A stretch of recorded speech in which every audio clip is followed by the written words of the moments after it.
बिहार में इस वक्त बवाल मचा हुआ है। हर किसी की निगाहें बिहार की सियासत पर टिकी हुई है। देश भर में इस बात की चर्चा चल रही है कि आखिर नीतीश कुमार के मन में चल क्या रहा है, वो क्या करने वाले। और इन सब के बीच में क्योंकि 14 तारीख नजदीक है और कहा जा रहा है कि बिहार में सियासी खिचड़ी पक रही है, जिसकी हांडी चढ़ चुकी है और 14 तारीख का सभी को इंतजार है कि आखिर जो न्योता दिया गया है उसमें कौन कौन पहुंचेगा और कौन पहुंचेगा, साथ में कौन खिचड़ी खाएगा और साथ में एक दूसरे के अगल बगल बैठ के खिचड़ी कौन खाएगा, कौन किसी अपने हाथों से खिलाएगा। इस पर निगाहें सभी की टिकी हुई हैं क्योंकि तस्वीरें जब आएंगी तो आप जानते हैं कि तस्वीरें बहुत कुछ बोलती हैं। जैसे कि हम बात करेंगे 2022 की, जब नीतीश कुमार राबड़ी हाउस पहुंचे थे रोजा इफ्तियारी पार्टी के लिए, उस दौरान जिस तरह से तेजस्वी यादव से या तेज प्रताप से उनकी जो मुलाकात हुई थी गर्मजोशी से, उसकी तस्वीरों ने बहुत कुछ साफ कर दिया था कि अब नीतीश कुमार बहुत जल्द महागठबंधन के साथ हाथ मिलाने वाले हैं। और इसीलिए सब इस इंतजार में है कि 14 तारीख को जो पशुपति पारस ने दही चूड़ा बोझ के लिए जो आमंत्रण भेजा है नीतीश कुमार को और लालू यादव को और आरिफ मोहम्मद खान जो कि नए अभी राज्यपाल बनाए गए हैं, उनको जब न्योता भेजा है तो उसमें से कौन कौन शामिल होने वाला है। हालांकि यह माना जा रहा है कि नीतीश और लालू प्रसाद यादव उस कार्यक्रम में पहुंच रहे हैं, दोनों ने ही न्योता स्वीकार कर लिया है। तो इधर जहां पर एक खेमा तैयार हो रहा है, वहीं दूसरी तरफ यह भी देखने को मिल रहा है कि लालू प्रसाद यादव के खुले ऑफर के बाद उन्होंने तो चुप्पी साध ली है, लेकिन तेजस्वी यादव लगातार हमलावर नजर आ रहे हैं। वो लगातार तीखे अंदाज में नीतीश कुमार पर, नीतीश सरकार पर हमला कर रहे हैं और एक बार फिर उन्होंने हमला किया है। और इस बीच में उन्होंने एक टैक्स की बात की है, डीके टैक्स, और उन्होंने कहा है कि एक बाकायदा एक गैंग चल रहा है जो वसूली कर रहा है। पहले हम उनको सुन लेते हैं क्या कुछ बोले, फिर इस पर हम चर्चा करेंगे। फॉर्चुनेट चीज हो रहा है, आश्चर्य वाली चीजें हो रही है। 2018 के बाद से आप देखिए बिहार में सबसे बड़े पद जो है डीजीपी का हो, मुख्य सचिव का हो, अब केवल ऑर्नामेंटल ही रह गया है। एक होता ना स्टेज में भी सजा करके रखने का, हम है, अब वो भी नहीं रह गया। ना डीजीपी की चल रही है, ना ही मुख्य सचिव की चल रही है। मुख्यमंत्री कहीं जाते हैं तो एक तो बुलाते भी नहीं है, नहीं ले जा भाई को अपना, वही रिटायर्ड जो अधिकारी है बराबर में लगाओगे तो वही लोग जो है बिहार चलाने का काम करना। अब बिहार में तो अभी डीके टैक्स जो है वो चल रहा है पूरी तरीके से। बिहार में वसूली, अधिकारियों का इधर से हेरा फेरी, ट्रांसफर, जो काबिल अधिकारी है, जो परफॉर्मर है, चाहे आईएएस हो आईपीएस हो, 90% ऐसे परफॉर्मर अधिकारियों को जो है सेंटिंग पद पे जो है डाल दिया गया, उनसे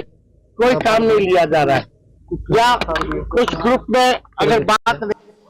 तो अभी हम तेजस्वी यादव को सुन रहे थे और इन्होंने बाकायदा ये बात की है कि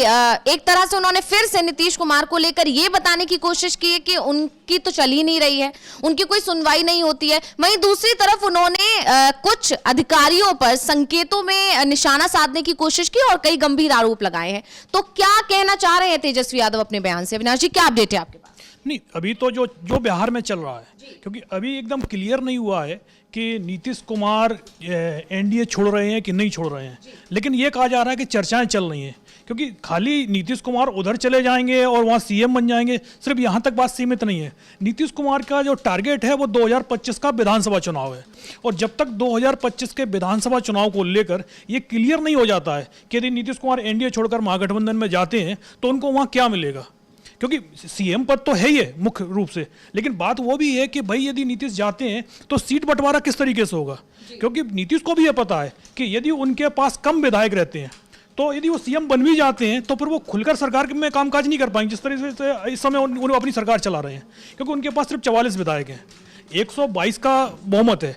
और इस समय जो एनडीए के पास बिहार में 131 के करीब विधायक हैं, लेकिन नीतीश कुमार के सिर्फ 44 विधायक उसमें हैं। तो वो खुलकर डिसीजन नहीं ले पा रहे हैं। मंत्रिमंडल में भी जेडीयू के जो मंत्री हैं उनकी संख्याएं सीमित हैं, बीजेपी के दबाव में लगातार काम कर रहे हैं। बीजेपी की तरफ से जिस तरीके से कहा जा रहा है कि भाई नीतीश कुमार 25 तक तो सीएम है, 25 के बाद क्या होगा वो जो बीजेपी का संसदीय बोर्ड है वो तय करेगा। तो उसको लेकर नीतीश कुमार शुरुआत से 2020 के बाद से ये स्थितियां ऐसी बनी हुई हैं कि जेडीयू वहाँ तीसरे नंबर की पार्टी बनी हुई है, और नीतीश कुमार नहीं चाहते कि 2025 में भी यही स्थिति आ जाए कि सीएम तो वो एक बार वो बन जाए। संभवतः लालू यादव उनसे बोल दें कि चलो भाई आप साथ में आ रहे हैं तो हम आपको सीएम बना देते हैं, लेकिन मामला वही है कि यदि नीतीश कुमार कमजोर से रहेंगे तो उनके लिए सरकार चलाना मुश्किल हो जाएगा। क्योंकि यह भी कहा जा रहा था कि जब नीतीश कुमार एनडीए में दोबारा वापस लौटकर आए थे तो उन्होंने एक शर्त रखी थी कि भाई लोकसभा चुनाव के साथ में विधानसभा चुनाव भी करवा लिए जाए। लेकिन उस समय जो बीजेपी हाईकमान था उसने कहा कि विधानसभा और लोकसभा चुनाव साथ में नहीं करवाते हैं, कि यदि दोनों साथ में चुनाव हो जाते हैं तो पता चलेगा कि भाई यदि विधानसभा चुनाव में कि पब्लिक का जो मूड होता है दोनों अलग अलग होता है,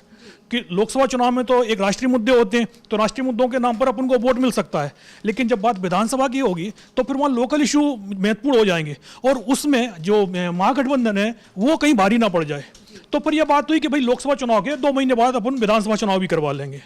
लेकिन जब लोकसभा चुनाव निकल गया उसके बाद बीजेपी इसको लगातार टालती चली गई। कहा गया कि भाई इस समय जो तेजस्वी यादव हैं वो बोल रहे हैं कि 17 महीने में जो सरकार ने कामकाज किए हैं उस पर चुनाव हो जाए।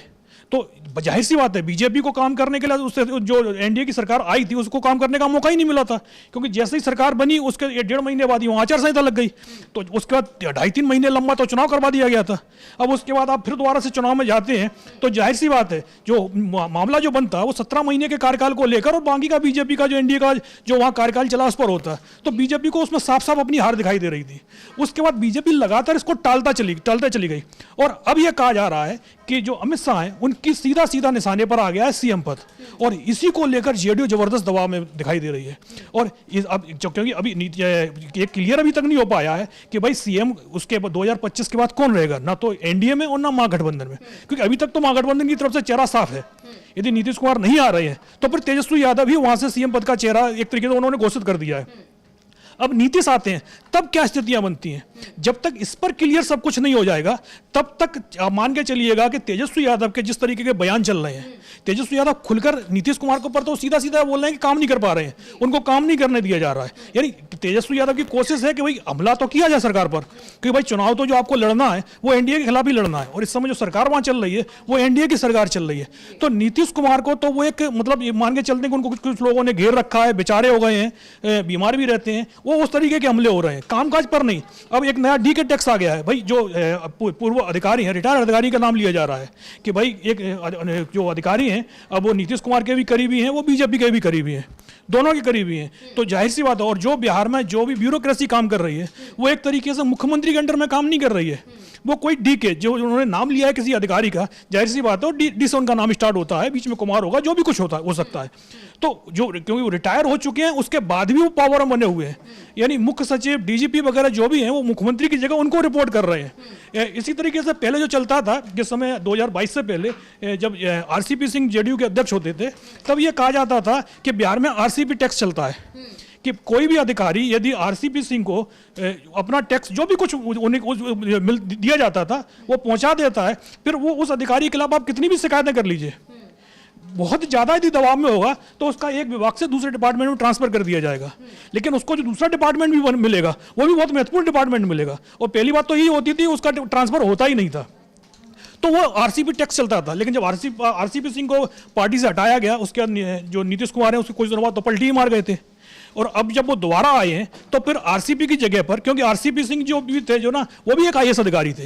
वो भी बीआरएस लेके ही पार्टी में आए थे। यानी नीतीश कुमार जो एक तरीके से जो नेता होते हैं पार्टी के, जो जमीनी नेता होते हैं, उनकी तुलना में वो जो अधिकारी होते हैं उन पर ज़्यादा भरोसा करते हैं। और ये कहा भी जाता है कि बिहार की सरकार अधिकारी के जरिए चलती है, नेताओं पर उनका भरोसा कम ही रहता है।